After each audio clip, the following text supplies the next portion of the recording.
একটি ছোট্ট গ্রামের পুকুর পাড়ে যখন সবাই ঘুমিয়ে পড়েছিল, তখন এক অনাথ ছেলে আকাশের এক উজ্জ্বল তারার দিকে তাকিয়ে এক অসম্ভব স্বপ্ন দেখছিল। সে জানত না যে এই রাত তার জীবনের শেষ রাত হবে, যখন তাকে অপমান আর দারিদ্র্যের বোঝা বহন করতে হবে।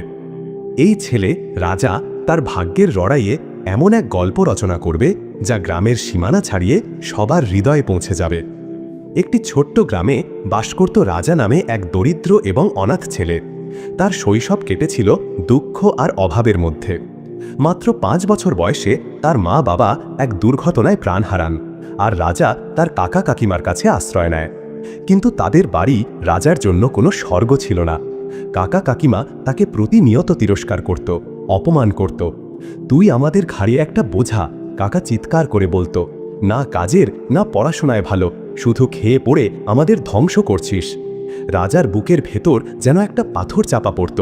তার সমবয়সী বন্ধুরা স্কুলে যেত, রঙিন পোশাক পরে হাসি খুশি ঘুরে বেড়াত, আর রাজা অন্যের ক্ষেতে মজুরের কাজ করত কিংবা গ্রামের গরু ছাগলের দেখাশোনা করে দুটো রুটি জোগাড় করত।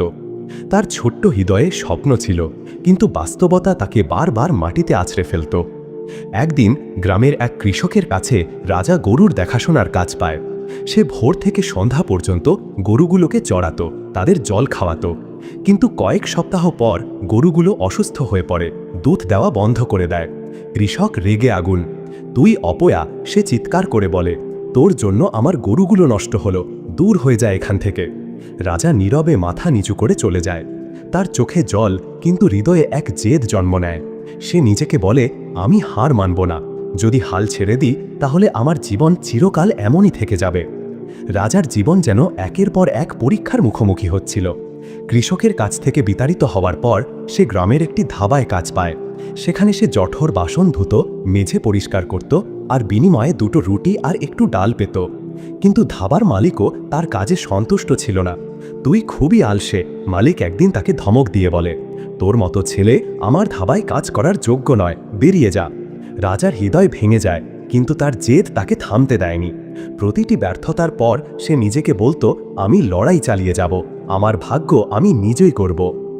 এক রাতে ক্ষুধার্ত ও তৃষ্ণার্ত অবস্থায় রাজা গ্রামের পুকুরের ধারে বসেছিল। আকাশে একটি উজ্জ্বল তারা জ্বলজ্বল করছিল।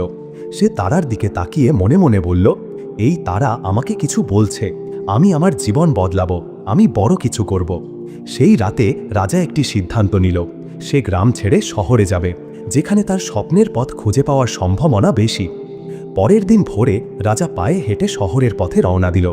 ক্ষুধা, তৃষ্ণা আর ক্লান্তি তাকে জর্জরিত করলেও তার চোখে এক অদম্য আলো জ্বলছিল।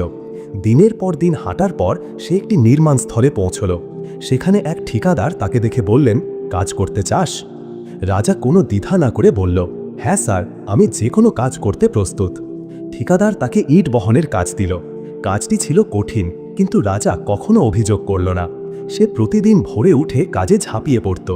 অন্য শ্রমিকরা তাদের ভাগ্যকে অভিশাপ দিত, কিন্তু রাজা ভিন্ন ছিল। সে মনে মনে ভাবত, যদি আমি এই কাজটাকে ভালোভাবে শিখি তাহলে একদিন আমার সুযোগ আসবেই। সে খালি সময়ে নির্মাণের প্রতিটি দিক লক্ষ্য করত। ইট গাঁথা থেকে শুরু করে সিমেন্ট মেশানো সব কিছু সে মন দিয়ে শিখতে লাগল। সে ঠিকাদারের কাছে প্রশ্ন করত, স্যার, এটা কিভাবে করা হয়, ওটা কেন এভাবে করা হয়? ঠিকাদার প্রথমে তার প্রশ্নে বিরক্ত হলেন, কিন্তু রাজার আগ্রহ দেখে মুগ্ধ হলেন। একদিন নির্মাণস্থলে একটি বড় সমস্যা দেখা দিল। একটি গুরুত্বপূর্ণ কাজের দায়িত্বে থাকা শ্রমিক অসুস্থ হয়ে পড়ল। ঠিকাদার চিন্তায় পড়ে গেলেন। রাজা এগিয়ে এসে বলল, স্যার, আমাকে একটা সুযোগ দিন, আমি এই কাজটি করতে পারি। যদি ব্যর্থ হই তাহলে আমাকে বরখাস্ত করবেন। ঠিকাদার অবাক হয়ে তাকালেন। তুই তো মাত্র একজন সাধারণ শ্রমিক। আমি শিখেছি স্যার, রাজা দৃঢ় গলায় বলল, আমাকে বিশ্বাস করুন। অনিচ্ছায় হলেও ঠিকাদার রাজি হলেন। রাজা রাত দিন এক করে কাজে লেগে পড়ল। সে শ্রমিকদের সঙ্গে মিলে কাজটি এমনভাবে সম্পন্ন করল যে ঠিকাদার এবং অন্যান্য শ্রমিকরা হতবাক হয়ে গেল। তার কাজের নিখুঁততা এবং নিষ্ঠা সবাইকে মুগ্ধ করল। এই ঘটনার পর রাজার জীবন বদলে গেল। শ্রমিকরা তাকে তাদের নেতা হিসেবে বেছে নিল। রাজা শুধু নিজের জন্য নয়, অন্য শ্রমিকদের জন্য ভালো কিছু করতে চাইল। সে ঠিকাদারের সঙ্গে কথা বলে শ্রমিকদের জন্য ভালো বেতন, বিশ্রামের সময় এবং নিরাপদ কাজের পরিবেশের ব্যবস্থা করল। রাজা তার অর্জিত অর্থ সঞ্চয় করতে শুরু করল। সে ছোট ছোট দায়িত্ব নিয়ে নিজের দক্ষতা বাড়াতে লাগল। রাজার জীবন সবাইকে শিখিয়ে দিল যে সাফল্য রাতারাতি আসে না, এটি আসে কঠোর পরিশ্রম, ধৈর্য এবং ব্যর্থতা থেকে শিক্ষা নেওয়ার মাধ্যমে। তার জেদ এবং অধ্যবসায় তাকে একজন সত্যিকারের বিজয়ী করে তুলল।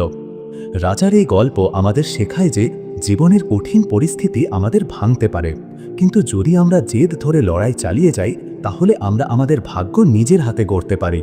তার গল্প আমাদের মনে করিয়ে দেয় যে সাফল্য শুধু কঠোর পরিশ্রমের ফল নয়, এটি একটি অদম্য ইচ্ছাশক্তির ফল।